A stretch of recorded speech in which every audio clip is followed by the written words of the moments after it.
nesse momento a gente se deparar com vários investidores perguntando: será que eu preciso pagar imposto? Como é que eu faço pagar imposto? Como é que eu gero a DARF? Fernando, eu não sei se eu tenho que pagar DARF ou não.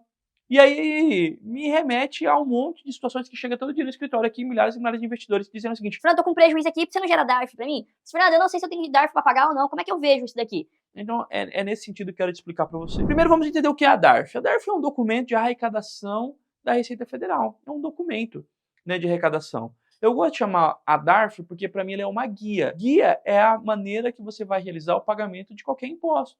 Então, existe qualquer imposto. Existe DARF não só para renda variável, mas existe DARF para grandes empresas, para pessoa física. Então, existe DARF para todo lado. Vai depender do que você está fazendo. A característica da DARF sempre vai ser pelo código de operação, né? Então, o código da DARF é que vai identificar do que se trata cada situação. E para renda variável, o código é 6015. Mas quando que eu tenho que pagar essa DARF, Fernando? Eu pago no resgate, se eu estiver lá fora. Aqui na Bolsa de Valores, se eu tiver prejuízo, eu pago a DARF. Nós vamos esclarecer isso para vocês de uma vez. Primeira coisa é você perceber que o pagamento do imposto é o último cenário. A geração da DARF é o último cenário. O que você precisa fazer? E aí eu sei que vai doer. Eu sei que você fala, cara, não esquece, depois eu vejo.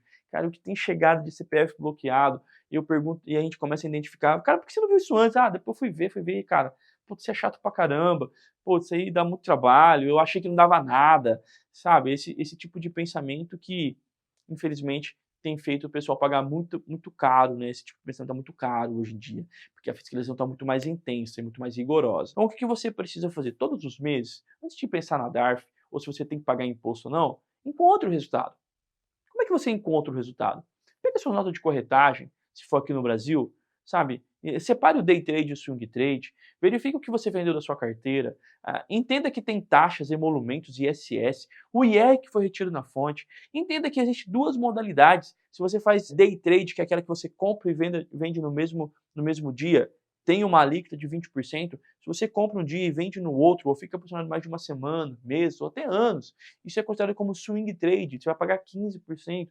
Entenda isso e faça isso na prática. Não, isso eu já sei, Fernando, mas você não faz. O conhecimento tem que ser aplicado. Então, pega seu Excel, pega seu caderninho, separa o que é day trade, separa o que é swing trade, veja as taxas, veja os emolumentos, e aí você pode perguntar, Luciano, como é que eu faço pelo dólar índice? Ah, mas vem uma taxa só, como é que eu faço? Rateio. Pega a quantidade que você fez em dólar, pega a quantidade que você fez no índice, pega aquela taxa e divide, sabe? Rateia mesmo, para que você possa encontrar. E Luiz Fernando, eu não posso fazer tudo uma pancada só? Não. Por quê? Porque lá na declaração do imposto de renda ele vai separado. Então, mesmo que for no mercado futuro, no day trade, separa o dólar, separa o índice, faça rateio, verifique se tem prejuízos passados, gere agora, coloque os prejuízos no seu cálculo. Então, poxa, eu fiz tanto resultado, então eu chamo de receita bruta, né, o lucro bruto, menos taxa, menos emolumentos, menos ISS, menos o imposto que foi retido na fonte, menos o prejuízo que eu tenho. Ah, ok, esse aqui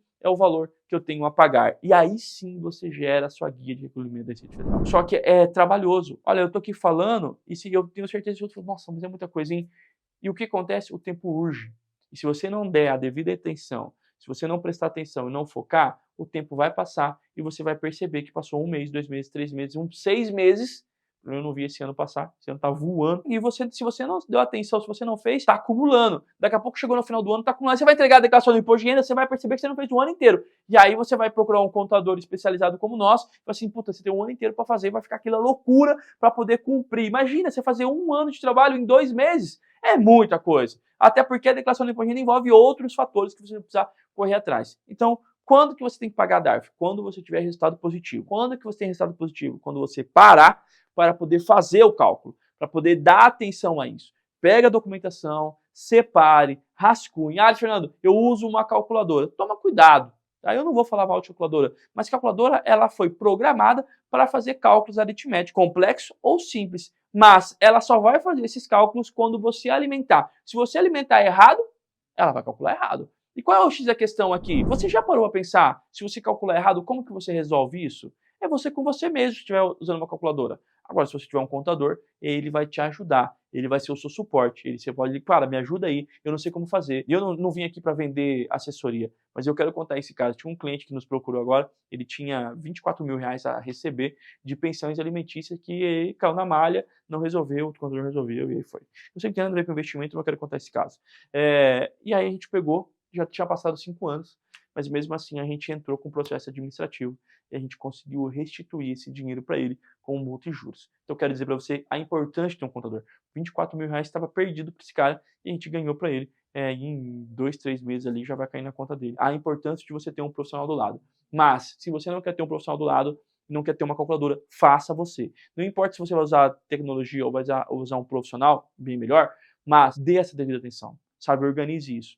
Porque tem se intensificado a fiscalização e as multas têm sido muito pesadas, além de CPF e contas bloqueadas. E aí, quando chega na situação, aí não tem muito o que fazer, além de pagar em um valor altíssimo. E aí a calculadora não vai te ajudar. Aí você tem que procurar um contador. Só que daí, além do contador, você vai ter um monte de multas para pagar e as multas são bem pesadas. Quando você paga imposto, quando tiver lucro. Quando você tem lucro, quando você parar para dar devida atenção e buscar realizar o trabalho que precisa ser feito todos os meses para ter condições de verificar se teve lucro ou prejuízo. E se teve lucro, gerar essa guia de pagamento do imposto.